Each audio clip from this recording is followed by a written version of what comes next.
So how many times have you been in a yoga class and heard the cue, bring your feet parallel, and wondered, well, how do I do that? My feet aren't linear to line them up, or why do I want to bother to do that anyway?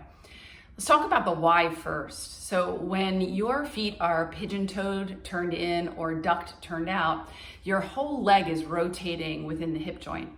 And if that is continued over time, habituated, then you can get an imbalance in the muscles. Some might get stuck short, some might get stuck long, and that can inhibit your range of motion and your comfort of motion. Now, let's talk about how you do that now that you understand why you might bother to do it.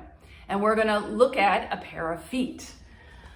There is a guideline that works for the majority of people. Right, so people's feet come in all shapes and all sizes. Some people might have very narrow heels and broad base of the toes.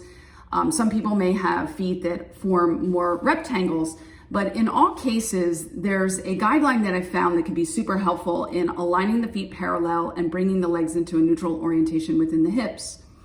And that guideline is to take the base of your second toe. So not the tip of the toe, because toes can curve inward or outward, but to go right to the root of the second toe and draw a line straight from the root of the toe. And you want it to go through the center of the ankle and through the center of the heel. So essentially you're hiding the heels behind the ankle, aligning with the base of your second toe. When you do this, it doesn't matter what shape your feet are, but you will be bringing your feet into that parallel orientation, finding neutrality, the legs in the hips, and hopefully keeping a balance of the strength and flexibility of the muscles that support the hips. And that is your technique tip for today.